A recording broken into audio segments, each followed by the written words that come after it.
Hello everyone, Nick here, and welcome to my reaction to the 13th Doctor, who will be played by Jodie Whittaker. Well, I say reaction to the 13th Doctor, reacting to the casting of the 13th Doctor. Well, my reaction is, I don't really know her that well. I've seen the St. Trillian's film she's in, but other than that, I'm not really certain. I haven't really seen her, so again, like with Matt Smith and Peter Capaldi, it's a case of, we'll see. In the case of Matt Smith, I did not know him at all. Then again, I don't think many people did. I did, and then I heard he was in The Ruby and the Smoke, which featured Billy Piper and was shown not long after Turn Left in 2008. As for Peter Capaldi, I then learned that he was in Fires of Pompeii and Torchwood Children of Earth. So, then picked up on him, and then he was in The Musketeers that aired just after the Christmas just after Time of the Doctor, around the time they were filming Series 8, so I only saw the first series of that. Shame, because it was pretty good. But, yeah, he was great in that, and so when I got to see Series 8, I'd already known him as the Cardinal from The Musketeers, as well as his characters from beforehand, and yeah. So, here, it's a case of, we'll see how they are. The Christmas special won't give us much of glimpse. They won't give us much of a glimpse. They'll just give us a scene at most, maybe 2 minutes. I mean, the most any Doctor is probably any time any Doctor got after the regeneration in the regeneration episode is probably Matt Smith in the End of Time, closely followed by Peter Capaldi. Then again, David Tennant did have a minisode before the Christmas invasion to adjust to his Doctor, rather than doing it at the end of Parting Ways or in Christmas Invasion. I think an Easter special should be made, to be honest. I think they should make an Easter special, but or a minisode sometime between January and August, September, so that we won't have to wait until late August, early September again until we see the new series. Understandably, they want time to make it, but hopefully they'll give us something like Born Again, which was the 10th Doctor one. Or they could do a Easter special, just something to... well, in 1984, Nathan Turner didn't want us to wait all the way until the start of next year to see what the 6th Doctor was like. I think that was actually a bad move, actually. I think they should have done it the other way around. I think that should have been the time when they should have left it for a couple of months before the new series began in the following year, whilst in Peter Capaldi and Jodie Whittaker's case, they should have one episode between the Christmas ones and the new series, so we can adjust to them. I think maybe Deep Breath might have originally been intended as an Easter special, but looking at the time length, but that's not confirmation, that's just an idea, it's just a theory. And I doubt we'll get an Easter special or a minisode before the next series, unless it's a prologue episode. Or prequel if you're using the series 6-7 terms. But, yeah, but I'm absolutely fine with the casting. I'm fine. People are having a go at it because, ooh, the Doctor's not supposed to be a woman. It's always been a man. You guys, you do know the Doctor is a Time Lord, or Time Lady, following Peter Capaldi's regeneration. The Doctor's a Gallifreyan. He's an alien. He can regenerate into whoever or whatever he wants, or can. He can be a woman, he can be different coloured skin. I think they might go do that next time, to be honest. Could be a completely different species. I mean, we're getting human actors in, but if they wanted to go radical, they could put on some makeup or costume or mask or something, just to spice things up. I mean, in the Infinite Dimensions story, type that stories, the third, I think it's the third or the fourth incarnation. One of them is, I think it's third. The third one's a dinosaur. Yes, a dinosaur who can speak English. Oh, and they've got another one or two down the line who's a girl.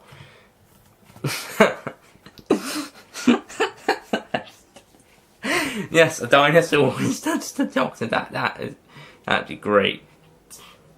Yes. Infinite dimensions.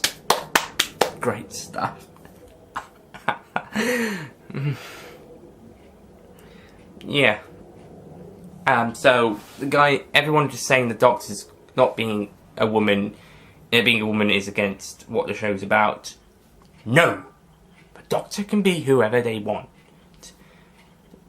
So if it so happens to be a woman, so happens to be black, so happens to be a completely different species, but the actor or actress is wearing a mask or makeup or whatever, it's absolutely fine, because this is the Doctor. This is like the one character, or, well, the Doctor and other Gallifreyans, and other characters who can regenerate into other people. So, but main character, this is the one main character across any form of media who can actually do this without having to reboot or remake or be a completely different version of the story from another one. I mean, say if you wanted a black Sherlock Holmes, you would fine, but it probably wouldn't be the same Sherlock as Benedict Cumberbatch in Sherlock's. James Bond, I've heard that there have been people wanting a black Bond. Okay, it wouldn't be the same one as Daniel Craig. They'd have to reboot the series again. Otherwise, you should have done it before Casino Royale. And I've heard cases where, oh, it's been written for a male part, like you wouldn't change Miss Marple into a man because that's written for a woman. Yes, but Miss Marple's not an alien. She's human.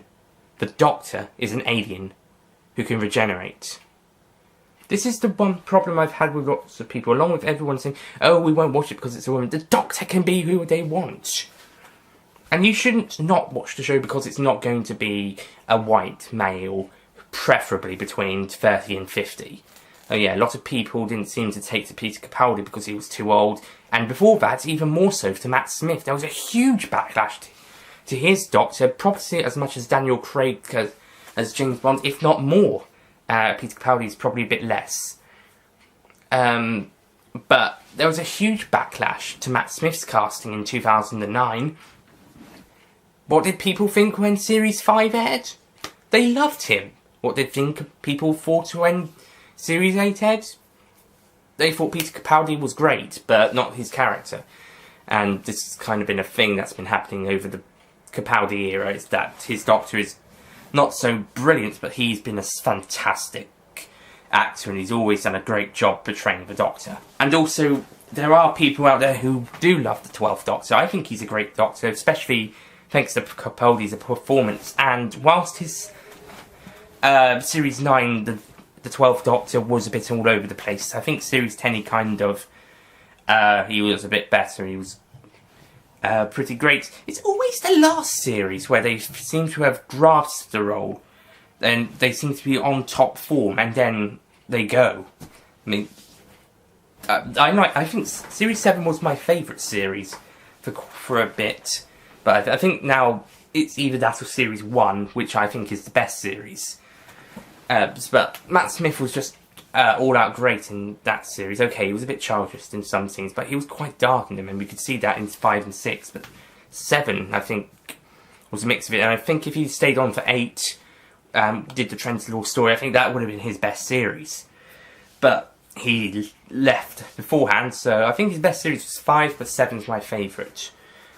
That might change. It might when I rewatch 10, maybe that's 1, but 7's current favourite, but it might be 1 or 10 or 5 in the future, or maybe 11. We'll see. David Tennant was certainly, Doctor Who was at its height, or at least for the new series, at its height in 2008, coming up to its 45th anniversary. David Tennant's 3rd season, Series 4, and lots of people were loving him. Not everyone, but lots of people.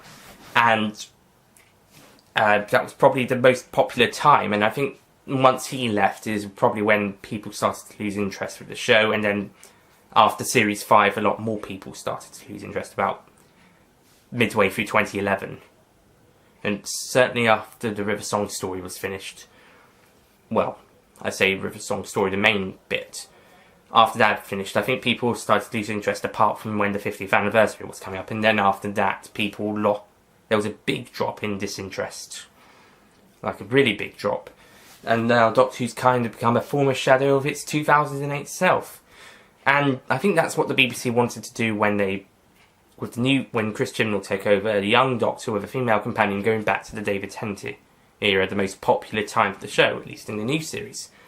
But no, we've got a female Doctor, so this is going to spice things up. Hopefully people will be drawn to it, because at this point Doctor Who needs all the help it can get. So maybe if Jodie Whittaker turns out to be brilliant, maybe this is just what the Doctor ordered. It just needs a lot of convincing for people who have either both big time fans, stayed on for all the years before, and they've seen Matt Smith after Dave Tennant left, and seen Peter Capaldi after Matt Smith left. They'll be seeing Jodie Whittaker after Peter Capaldi leaves. Everyone will be ready. And also for casual or new time viewers. Hopefully it's not because it's a gimmick or something as everyone's worried about it being. I think it's going to be actual. I think there's going to be an actual purpose to it.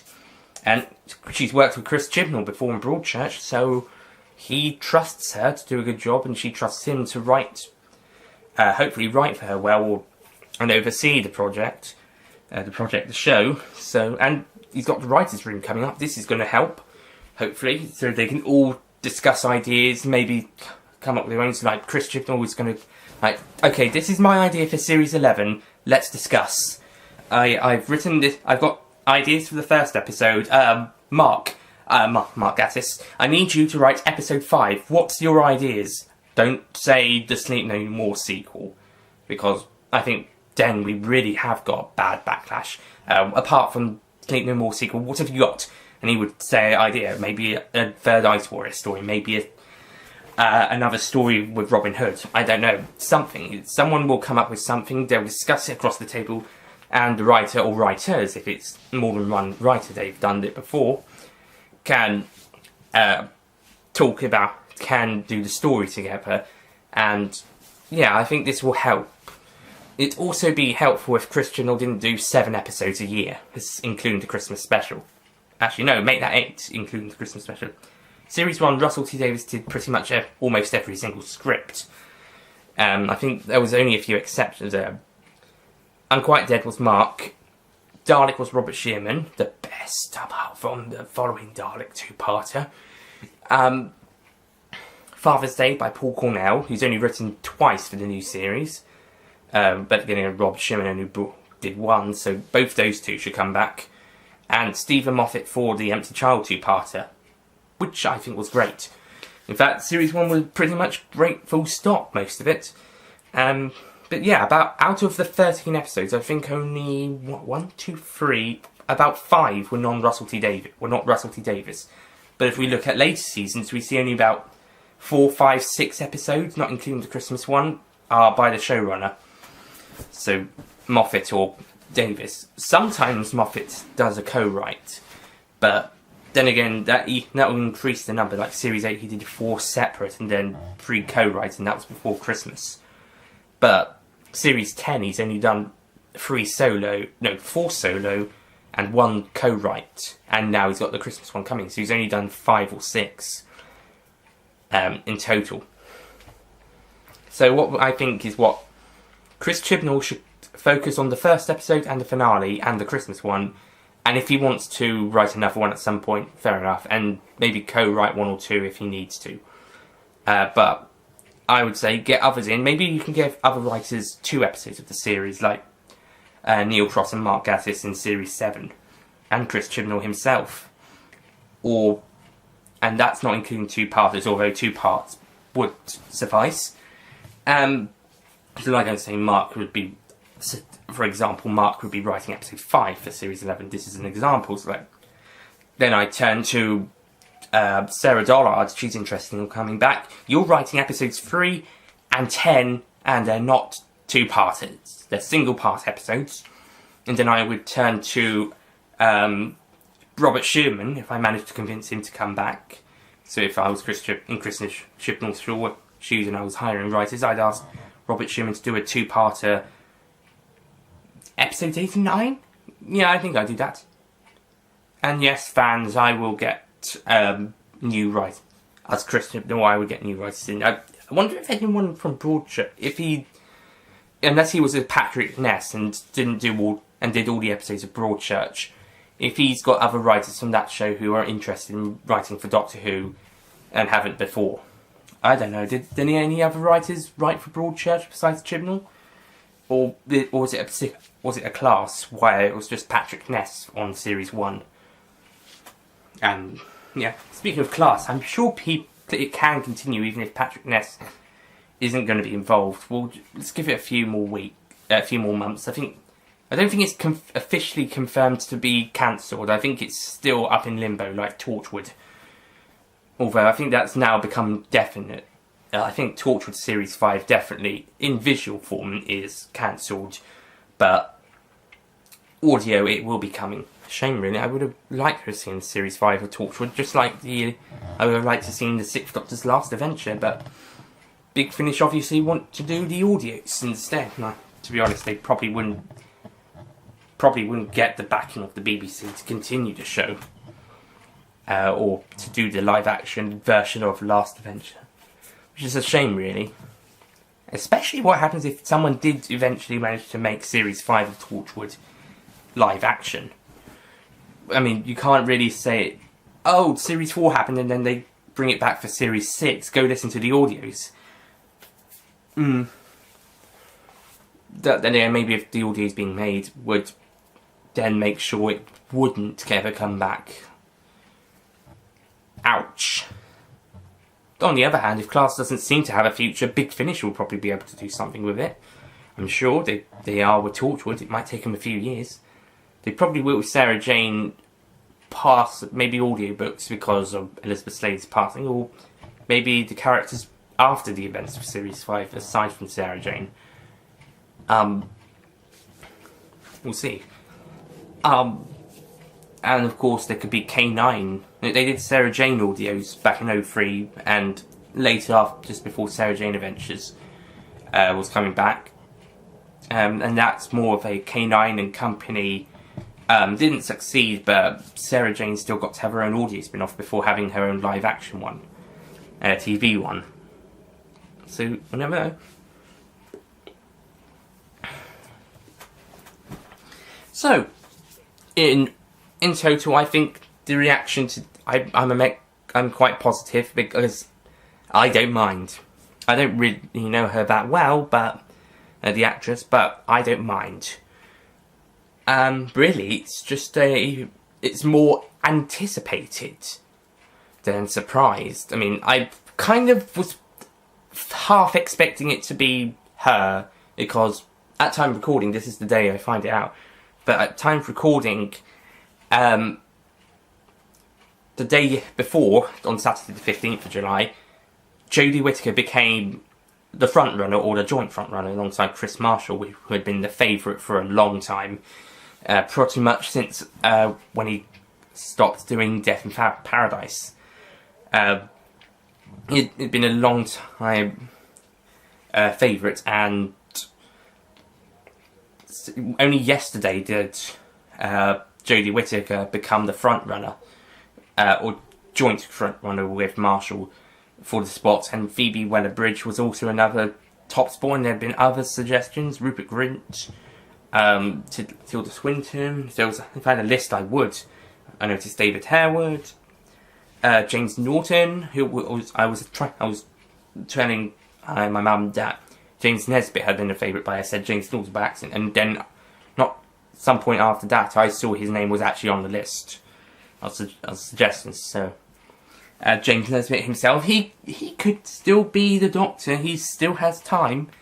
Not this one, but he could still be the 14th or 15th Doctor. He's got time. Or maybe as the Master. I thought Idris Elba would be a good Master. David Hare would have to give up Supergirl if he was to be the Doctor, but the Master he probably would be. Oh, and he was a character in The End of Time, although that would still work.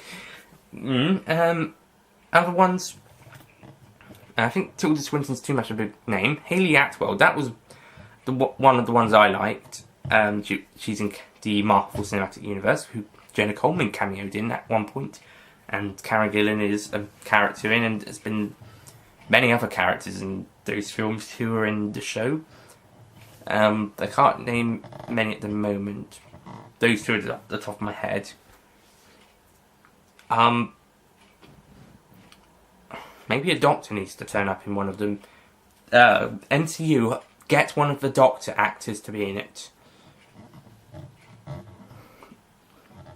I think David Tennant was in the TV show. Yeah, David Tennant was in a Marvel TV show that Jessica Jones.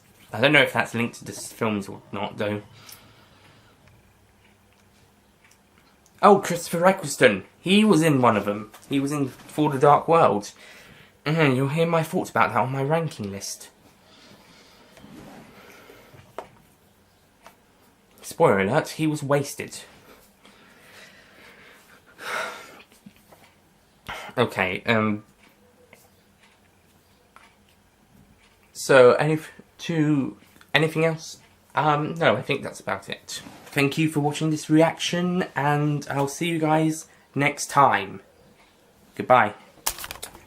Right, just one last thing to say. Jodie Whittaker, welcome to Doctor Who. Have fun. Praise to Sylvester.